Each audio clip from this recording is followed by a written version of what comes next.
Como forma de zombar com os policiais que não conseguiam identificar, o assassino do Zodíaco mandava diversas cartas ameaçadoras à imprensa até 1974, as quais acompanhavam enigmas para que descobrissem sua identidade.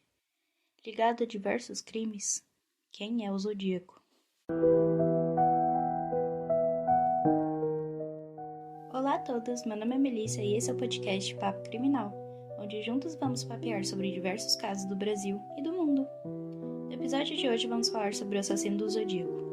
Eu fiz um vídeo sobre o cara que diz ter neto do Zodíaco e vocês pediram um episódio sobre ele, para saber tudo sobre esse serial killer, e aqui está. Quis trazer logo, porque como esse assunto tá em alta, por conta desse vídeo desse cara falando que é neto dele, né? Eu acho que é muito interessante a gente saber da história também, aproveitar que tá ali em alta, já se inteira de tudo. Bom, para relembrá-los, hoje mais tarde terá todas as fotos e vídeos referentes a esse caso lá no Instagram do podcast @papocriminal. Já segue a gente lá, que eu sempre vou avisar que tem episódio novo. E além do Instagram, agora também temos o perfil do TikTok do podcast @papo.criminal. E em ambos eu vou trazer alguns outros conteúdos, como dicas de filmes, séries e livros com temática True Crime. Não perca! Dito isso, vamos ao caso. Em 20 de dezembro de 1968, David Arthur Faraday, de 17 anos, e Betty Lou Jansen, de 16, estavam realizando um passeio noturno em Lake Herman Road, em Vallejo, Califórnia. Esta estrada é conhecida por servir de ponto de encontro para jovens casais. Porém, por cerca das 11 da noite, infelizmente, encontraram o assassino nesse dia. Um homem estacionou atrás deles e veio de forma assustadora para cima deles. Eles tentaram fugir em vão, já que David foi baleado ainda dentro do carro e Beth tentou fugir saindo do carro, mas foi atingida a cerca de 24 metros do carro, ambos falecendo. A arma utilizada, segundo testes, foi uma pistola de calibre .22 semiautomática. Embora Faraday e Jansen sejam tradicionalmente considerados vítimas definitivas do Zodíaco, houve muitos outros suspeitos nesse caso. No início dos anos 90, o ex-detetive do Departamento de Polícia de Vallejo, John Lynch, disse que o casal foi morto porque Faraday soube de um grande negócio de drogas e estava falando abertamente sobre quem estava envolvido. Outras fontes especularam que o Zodíaco não era responsável porque nenhuma carta ou telefonema provocativo foi recebido, até meses após os assassinatos. No entanto, quando o Zodíaco finalmente assumiu o crédito por esse ataque, ele forneceu muitos detalhes que não eram conhecidos pelo público em geral. Mas a gente vai falar sobre isso mais pra frente. O segundo ataque ocorreu em 4 de julho de 1969. Quando outro casal, Michael Renault, ou como era conhecido, Mike, de 19 anos, e Darlene Elizabeth Ferrin, de 22, foram atacados.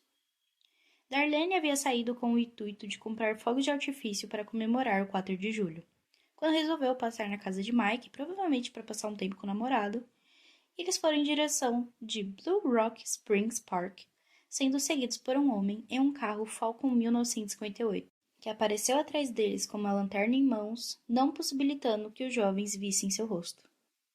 O homem então tira uma pistola do casaco que vestia e se aproximou do lado do passageiro, atirando nos 2 jovens.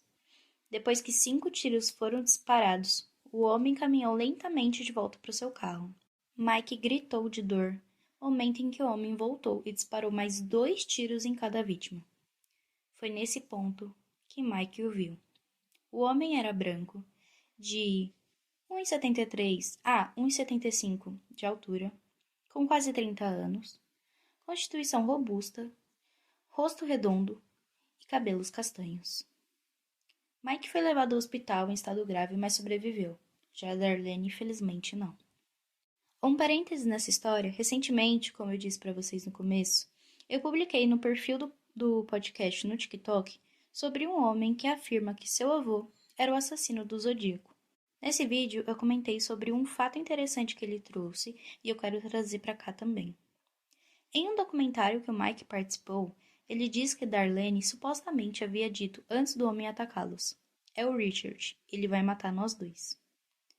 Bom, não temos como comprovar que ela realmente disse isso e reconheceu o assassino, mas eu achei interessante de comentar, já que eu trouxe lá e quis trazer aqui também. Mas enfim, voltando ao caso. Às 00h40, de um telefone público, um homem ligou para a delegacia de Vallejo por meio de uma telefonista. Para quem é novo e não sabe, antigamente existiam telefonistas, as quais transferiam nossa ligação. Então, se você vê séries e filmes mais antigos, você pode ver que quando eles ligam, primeiro eles falam, por exemplo, que eles querem falar com tal pessoa que é de tal endereço, ou eles querem falar, precisam falar com uma delegacia. Então, antigamente era assim. Primeiro você falava com a telefonista e a telefonista que te transferia para onde você queria falar. Bom, com um tom que parecia ler o que deveria dizer, ou que tivesse ensaiado, uma voz de homem disse: Quero informar um duplo assassinato. Se vocês andarem 1,5 km para leste, na Columbus Parkway, em direção ao parque público, vão encontrar 2 jovens em um carro marrom. Nancy Slover, operadora da central telefônica da polícia, diz que a voz era firme e constante. Ela tentou interrompê-lo para obter mais informações, mas ele sempre a encobria. Eles foram mortos com uma Luger 9mm. Eu também matei aqueles garotos no ano passado. Adeus, disse o homem. Bom, o assassinato de Darlene aconteceu a apenas 3 quilômetros do local onde o primeiro casal foi atacado. Nas semanas seguintes, a investigação não deu em nada. Então, em 31 de julho de 1969, cartas foram enviadas ao Vallejo Times Herald, San Francisco Examiner e San Francisco Chronicle, 3 jornais distintos. A carta escrita pelo assassino e enviada ao San Francisco Chronicle dizia: Caro editor, aqui é o assassino dos 2 jovens no último Natal, no Lago Herman, e moça do dia 4 de julho, perto do campo de golfe em Vallejo. Para provar que os matei, eu vou contar alguns fatos que só eu e a polícia conhecemos. Natal. 1. Marca da munição Super X. 2. 10 tiros foram disparados. 3. O homem estava de costas com os pés apontados para o carro. 4. A jovem estava deitada sobre o lado direito, pés voltados para o oeste. 4 de julho. 1. A jovem estava usando calças estampadas. 2. O jovem foi baleado também no joelho. 3. Marca da munição foi Western. Aqui está a parte de um código. As outras partes desse código estão sendo enviadas aos editores de Vallejo Times e do SF Examiner. Quero que o senhor publique esse código na primeira página do jornal. Nesse código está minha identidade. Se o senhor não publicar esse código até a tarde da sexta-feira, 1º de agosto de 69, vou iniciar uma matança louca sexta-feira à noite. Vou perambular todo fim de semana matando pessoas solitárias à noite e continuar matando de novo, até que eu tenha uma dúzia de pessoas no fim de semana. O San Francisco Examiner e o Vallejo Times Herald também receberam a mesma carta, mas com pequenas variações, e cada jornal recebeu um fragmento de enigma diferente. Em 4 de agosto de 1969, o casal Donald Jenny Arden, de 41 anos, professor de História e Economia na escola North Salinas, e sua esposa Betty June Arden conseguiram decifrar os 3 códigos, que formavam uma única mensagem. O código dizia o seguinte: Gosto de matar pessoas, porque é muito divertido. É mais divertido do que matar animais selvagens na floresta, porque o homem é o animal mais perigoso de todos. Para matar alguma coisa, me dá a mais emocionante experiência. É melhor até do que fazer sexo com uma garota. A melhor parte disso é que quando eu morrer, renascerei no paraíso, e os que eu matei se tornarão meus escravos. Não vou dizer meu nome, senão vocês vão tentar retardar ou parar minha coleção de escravos para depois da morte. Na última linha tem como se fosse uma palavra, mas são várias letras embaralhadas e não forma nada, né? Seria tipo Ebeorietemet. Então, tipo, não é nenhuma palavra mesmo. Mas enfim. Dia 7 de agosto de 1969, ele envia uma carta diretamente à polícia, onde refere-se pela primeira vez como zodíaco e usa o símbolo do zodíaco, um círculo com uma cruz cortando. O Zodíaco escrevera que quando a polícia decifrasse o código de sua última carta enviada, eles o pegariam. O que o assassino não sabia é que os Harden já tinham concluído a decodificação, mas que a identidade do assassino continuava a ser um mistério. Em 27 de setembro de 1969, um sábado, mais um ataque. O casal Cecilia Shepard, de 22 anos, e Brian Hartnell, de 20, estavam relaxando em um cobertor muito remoto perto do lago Berryessa. Enquanto apreciava a paisagem, o casal foi surpreendido por um homem corpulento de mais ou menos 1,80 de altura, usando uma macabra roupa preta com um capuz cobrindo a cabeça. Na parte da frente da roupa, podia-se ver o símbolo do zodíaco, um círculo cortado por uma cruz ao centro, como se fosse a mira de uma arma, como eu comentei com vocês. O homem alegou ser fugitivo da prisão de Montana, ou Colorado, e precisava de dinheiro e um carro para fugir para o México. Hartnell ofereceu sua carteira e as chaves do carro, que não foram levadas. Após vários minutos de conversa, o homem amarrou o casal com um varal de plástico e começou a esfaqueá-los. Brian foi atacado primeiro, depois Cecília. Após o ataque, o homem se afastou casualmente da cena. Depois de vários minutos, um pescador próximo ouviu o casal gritando e alertou os guardas florestais. Quando a ajuda chegou, eles conseguiram desamarrar suas amarras. Demorou quase 1 hora para que a ambulância chegasse, momento em que ambas as vítimas estavam em estado crítico. Quando os policiais verificaram a cena, descobriram que o agressor havia escrito uma mensagem na porta do carro da vítima que dizia: Vallejo, 2012-68, 47-69, 27 setembro, 69, 6h30. A faca. Ou seja, as datas de todos os ataques e a arma utilizada, além do símbolo do zodíaco. Cecília morreu no hospital 2 dias depois, e Brian, felizmente, sobreviveu. Algumas semanas após o assassinato de Cecília, em 11 de outubro de 1969, um taxista chamado Paul Steen transportava um passageiro que havia pegado em Fort Heights e que tinha como destino a esquina da rua Washington com a Maple.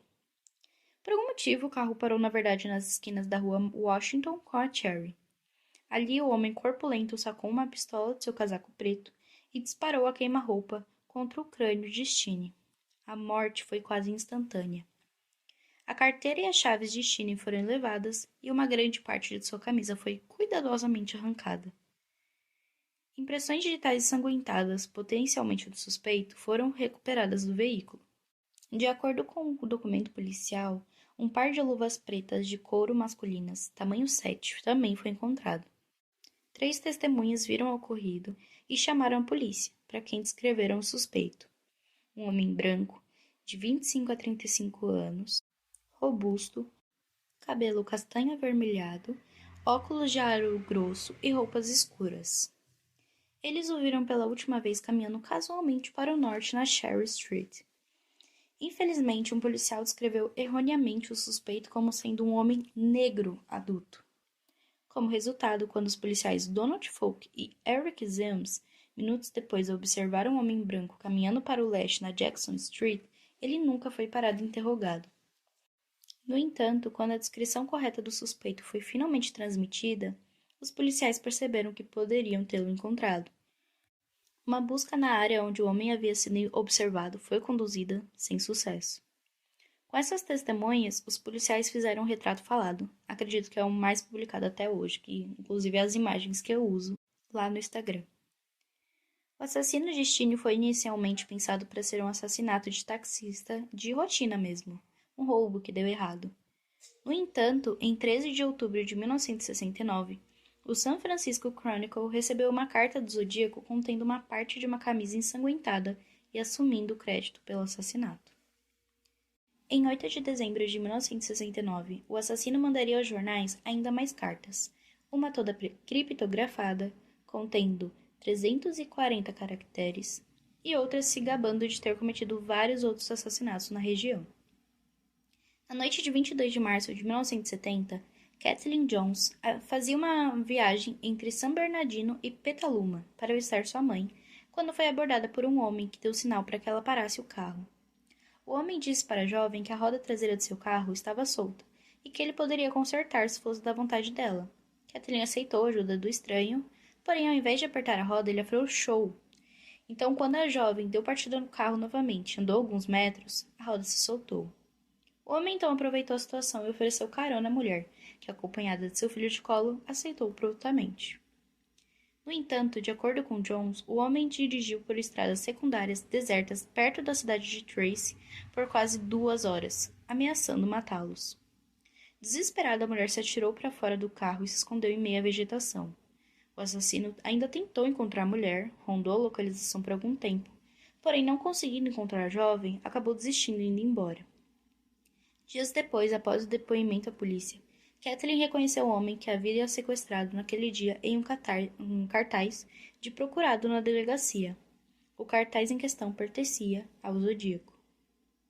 Em 24 de julho de 1970, o Zodíaco enviou uma carta ao Chronicle, aparentemente assumindo o crédito pelo crime.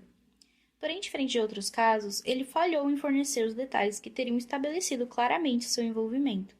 Então pode ser que ele apenas estava querendo levar crédito pelos crimes de outra pessoa ou realmente foi ele que fez esse crime. Em 27 de outubro de 1970, o jornalista investigativo do jornal San Francisco Chronicle, Paul Alvery, recebeu uma carta do Zodíaco endereçada especialmente a ele. O cartão dizia o seguinte: "Sinto os meus ossos. Você pena para saber meu nome. Então vou dar uma pista. Mas então por que estragar nosso jogo? Bu, feliz Halloween." Além disso, o assassino escreveu Slaves e Paradise, que significa escravos, e eu acredito que paraíso escrito errado, porque Paradise é escrito com S, que é paraíso em inglês, e ele escreveu com C. Ele escreveu essas duas palavras como uma cruz. E em volta, nos 4 cantos, ele escreveu por fogo, por faca, por arma e por corda, e assinou com o símbolo do zodíaco. Na época da divulgação da carta em ameaça a Paul Avery, veio à tona um incidente ocorrido em Riverside. O caso foi informado ao próprio jornalista, que pessoalmente foi atrás das informações. Se tratava de um assassinato a uma jovem estudante chamada Sherry Jo Bates, que estudava na Riverside City College. A jovem, de apenas 18 anos, foi morta de uma maneira brutal, esfaqueada por um homem que, após cometer o crime, escreveu o que ocorrera em uma tábua de madeira encontrada dentro da universidade, além de mandar cartas à família da vítima. O modus operandi, parecido com o do Zodíaco, chamou a atenção das autoridades, que passou a supor que esse crime, que também não teve solução, poderia ter sido cometido pelo assassino em série. Após uma carta enviada pelo Zodíaco dizendo ter sido o assassino de Bates, em novembro de 1970, Sherry foi determinada como uma vítima definitiva do Zodíaco. Em 30 de janeiro de 1974, o assassino em série enviou uma carta curiosa ao Chronicle. Nela, ele relata que tinha ido assistir ao filme O Exorcista, o qual diz ser o melhor filme de comédia satírica que já havia visto. O mesmo texto escreve a seguinte nota: "Eu igual 37, SFPD igual a 0. Dando a entender que já havia feito 37 vítimas enquanto a polícia de São Francisco não conseguia fazer nada para detê-lo. Ele enviou mais algumas cartas durante o ano de 1974, até que simplesmente parou. Em 1978, uma carta chegou ao San Francisco Chronicle, mas até hoje não se sabe se é realmente do Zodíaco ou não. Nela, ele dizia que ia voltar a matar e citava alguns nomes, porém foi apenas isso. Agora vamos falar sobre um dos principais suspeitos do caso, Arthur Leigh Allen. Em 6 de outubro de 1969, o Allen foi entrevistado pelo detetive John Lynch, do Departamento de Polícia de Vallejo.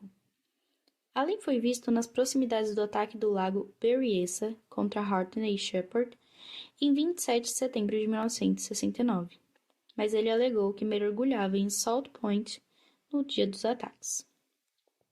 No final de abril de 1967, 3 cartas anônimas se referindo a Bates foram enviadas. Em 1970, Sherwood Morrill, chefe da seção de documentos questionados do Departamento de Identificação e Investigação Criminal da Califórnia, determinou que elas eram obra do Zodíaco. Cada uma continha o dobro de postagens necessário, uma marca registrada do Zodíaco. 2 das 3 cartas foram assinadas com um símbolo em comum. Alguns acreditam que o símbolo se assemelha a um Z desleixado, e outros dizem que se parece com um 32. Na época em que Bates foi morta, Allen tinha 32 anos, e sua residência permanente era 32 Fresno Sun, em Vallejo, Califórnia. Allen voltou a chamar atenção em 1971, quando seu amigo Donald Cheney relatou à polícia em Manhattan Beach, Califórnia, que Allen havia falado do seu desejo de matar pessoas, usar o nome zodíaco e usar uma lanterna em busca de visibilidade à noite. De acordo com Cheney, esta conversa ocorreu na tarde de 1 de janeiro de 1969. Inclusive, sobre o nome e o símbolo que o zodíaco usava, Arthur ganhou um relógio da marca de Zodiac, zodíaco em inglês, de Natal de sua mãe entre 1967 e 1969. E o logotipo do relógio é o mesmo símbolo do círculo cruzado que o assassino usava. Em 2002, o Departamento de Polícia de São Francisco desenvolveu um perfil parcial de DNA de saliva em selos e envelopes das cartas do zodíaco, comparando este DNA parcial ao DNA de Arthur Leigh Allen. Uma comparação de DNA também foi feita com o DNA de Don Cheney, que era ex-amigo íntimo de Allen, e a primeira pessoa a sugerir que Allen pode ser o assassino do zodíaco. Como nenhum dos resultados do teste indicou uma correspondência, Allen e Cheney foram excluídos como contribuintes do DNA. Embora não possa ser declarado definitivamente que é o DNA do zodíaco nos envelopes. No entanto, em março de 2018, foi anunciado que a amostra de DNA de 2002 foi coletada fora do selo e não atrás do selo, ou do selo do envelope, o que significa que Allen ainda poderia ser um suspeito. Bom, mais recentemente, em 6 de outubro de 2021, um grupo independente de investigadores diz ter descoberto a identidade do serial killer. Segundo o grupo, que se denomina Case Breakers, o assassino seria Gary Francis Post. Ele, entretanto, morreu em 2018, sem que a polícia o encontrasse. Segundo o que o grupo disse à Fox News, uma das cartas tinha as letras do nome de Post removidas e foi interpretada como uma mensagem oculta. Você precisa saber o nome inteiro de Gary para decifrar os anagramas. Eu não acho que teria nenhum outro jeito de alguém descobrir, disse um ex-militar integrante do Case Breakers. Porém, pelo que eu tenho encontrado, o FBI não confirmou nada e ainda continua com o caso em aberto. Galera, esse caso é uma loucura de se pensar que tudo isso aconteceu e ainda assim não se sabe realmente quem é. Eu queria trazer sobre uma das fontes que eu pesquisei sobre esse caso, agora para o finalzinho, que é o zodiackiller.com. Gente, sério, esse site é muito bom mesmo, tem todas as informações, inclusive tem muita informação sobre o Arthur, né, que eles acham que é o principal suspeito. Inclusive, assim, documentos sobre ele, tem muita coisa, realmente, assim, é muito legal de dar uma olhada. Se você entende inglês, dá pra dar uma olhada lá. E pra quem não entende, também dá pra colocar aquele Google Traduzir, essa página toda, sabe? Lá também tem fotos de todas as cartas do Zodíaco, inclusive algumas que eu não citei aqui, porque ele mandou muita carta, gente, sério, muita carta. Tem foto até dos envelopes que ele enviou as cartas, assim, é realmente muito completo esse site, é realmente muito legal. E tem sobre alguns outros suspeitos também, e que eu preferi não trazer porque eu achei que mais interessante, que mais batia, que mais tinha informação, era esse Arthur, e esse último que eles aparentemente descobriram, né, em 2021. Mas lá tem bastante coisa, assim, recomendo muito vocês darem uma olhada, gente, sério, tem muita coisa, é muito legal ficar vendo as fotos das cartas e você vendo os desenhos, as coisas. Inclusive, esse site me ajudou muito para trazer as fotos que eu vou trazer lá no Instagram, porque trouxe muitas fotos das cartas que eu não tava achando, que as fotos dos enigmas mesmo, com alta qualidade, lá tem tudo com alta qualidade, então assim, deem uma olhada. Já vou aproveitar agora para já citar as outras fontes que eu tive, que foram o jornal O Tempo, o Globo e o The Sun. sobre as informações mais recentes e enfim. Mas basicamente toda a minha pesquisa foi feita lá no Zodiac Killer e um pouco no Wikipedia, porque lá no Wikipedia eles traziam de uma forma mais contando uma história. E foi bem difícil, na verdade, achar sobre esse caso de uma forma que colocasse cronologicamente o que estava acontecendo com pessoas contando uma história. Normalmente eram as coisas bem jogadas. Então no Wikipedia foi mais só pra eu me achar. Mas as informações foi todo esse Zodiac Killer, gente, sério, vamos dar uma olhada. Bom, esse foi o caso de hoje, galera. Espero muito que vocês tenham gostado. Me contem aqui na seção de comentários do podcast, desse episódio, do que vocês acharam, se vocês têm mais alguma teoria, se vocês já souberam de outros suspeitos, se vocês conhecem outra história, alguma teoria, me contem aqui nos comentários, ou lá no Instagram, @papocriminal, ou também lá no perfil do TikTok, @papo.criminal, que eu vou estar esperando vocês em todas essas plataformas pra gente conversar e papear bastante sobre esses casos. E é isso, galera. Até o próximo episódio.